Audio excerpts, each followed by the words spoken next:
nisikilize mtu wa Mungu, kuna kitu ambacho baada ya dhambi kutokea duniani Mungu aliachilia adhabu moja inaitwa adhabu ya kaburi. Hii ni adhabu ambayo kila mtu mwenye mwili lazima ataionja, bila kujali una fedha au hauna, bila kujali umesoma au hujasoma, bila kujali una cheo au hauna. Lakini kumbuka kwamba maisha yako ulionayo kuna wakati ambapo yanafika mwisho. Walikuwepo watu ambao walikuwa na majina makubwa, walikuwepo watu ambao walikuwa na vyeo vikubwa, lakini vyeo vile havikuzuia kaburi kuwakamata. Walikuwepo watu ambao walikuwa ni wasomi wakubwa sana, lakini usomi wao haukuzuia kaburi kuwameza. Walikuwepo watu ambao walikuwa ni vijana maendisamu, walikuwa na vaa vizuri, walikuwa na mifua vimba, walikuwa na sura nzuri, lakini zile sura zao hazikuzuia kaburi kuwameza. Nisikilize Mtanzania, chochote kile ambacho nakifanya, tambua ya kwamba kuna siku inakuja ambapo utafika mwisho wako wa maisha. Haupo hapa kuishi milele. Kuna siku chache sana za kuishi duniani, manake kuna mahali ambapo unaelekea. Hebu jipe swali, baada ya kufa wapi unakwenda? Biblia imesema kwamba zipo njia tu mbili mbele ya kila mtu.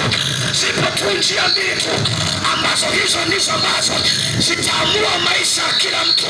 Njia ya kwanza ni njia ya uzima wa milele, ambao hii njia wataingia wale tu ambao wamemkiri Yesu Kristo kuwa Bwana na Mwokozi wa maisha yao. Lakini pia njia ya pili ni njia ya mauti. Hii ni njia gani? Ni njia ambayo watu wanaiendea, watu wenye kiburi, watu wenye dharau, watu wanaozini, wanaofanya kila aina ya uovu, ndio ambao wataingia njia hiyo.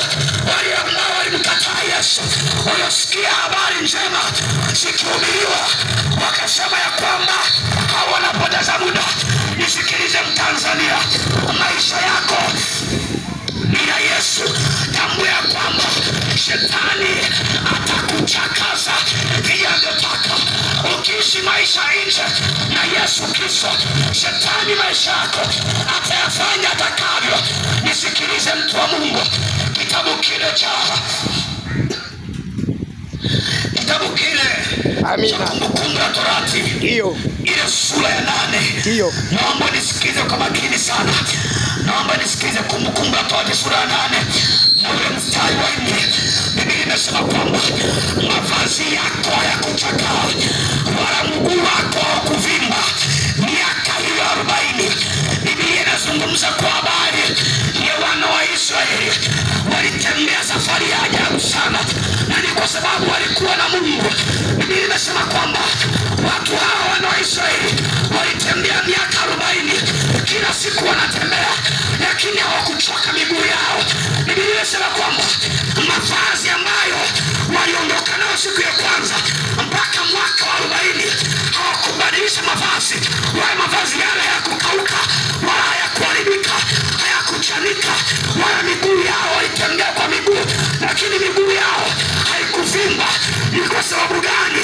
Ni kwa sababu walitembea na Mungu. Mungu alikuwa upande wao. Manake ni kwamba ukitembea bila Yesu lazima utachakaa tu. Ukitembea bila Yesu maisha yako yatachakaa. Wana wa Israeli hawakuchakaa kwa sababu walitembea na Yesu, walitembea na Mungu. Kuanzia siku ya leo, Mtanzania, tambua ya kwamba ukimkataa Yesu, shetani atakuajiri. Ukimkataa Yesu, shetani atakugeuza atakavyo. Ukimkataa Yesu, shetani atakuchakaza. Ukimkataa Yesu, ulevi utakuharibia familia yako. Ukimkataa Yesu, pombe zitakuharibu. Ukimkataa Yesu, umalaya utakuharibu. Lakini kumbuka, kuna siku inakuja ambapo ukatamani kuokoka na haitawezekana. Ukatamani kumrudia Mungu wako, lakini muda utakumeisha, utakumesha chelewa. Wakati ni huu, ndugu yangu, kijana mwenzangu, mabinti ambao unasikia sauti leo hii injili inahubiriwa, unasema vijana hawa hawana kazi ya kufanya. Lakini sikiliza, kuna siku inakuja ambapo utatamani kusikia haya maneno na utayasikia. Leo hii tumeamua tukufuate nyumbani kwako, tuje kazini kwako, tukwambia kwamba Yesu bado anakupenda. Vijana mnaosikia sauti, inawezekana kweli umeona maisha yako ya kwamba yameshafika hatua nzuri. Lakini sikiliza, kama una maisha yako pasipo Yesu Kristo, bado upo salama. Usalama wa maisha yetu ni kumpa Yesu maisha. Usalama wetu ni kumwamini Kristo Yesu. Kama hutamwamini Yesu, bado upo salama. Jana mimi nakutafuta, sikia nikwambie, inawezekana zipo dini ambazo zimekwambia maneno mengi. Kuna dini ambazo huenda zimekwambia kwamba mtu akifa anayeyuka, mtu akifa anaondoka. Nisikilize, kuna maisha mengine baada ya kifo, kuna maisha mengine baada ya kifo. Nimesema zipo njia mbili mbele yako, na hizo njia unazitengeneza ukiwa duniani. Sikia nikwambie, kuna watu ambao wameinua imani za ajabu, wanakwambia eti siku ukifa unatoa sadaka, eti usamehewe. Biblia imesema kwamba kuokoka ni duniani, hakuna kuokoka baada ya kufa. Baada ya kifo ni hukumu.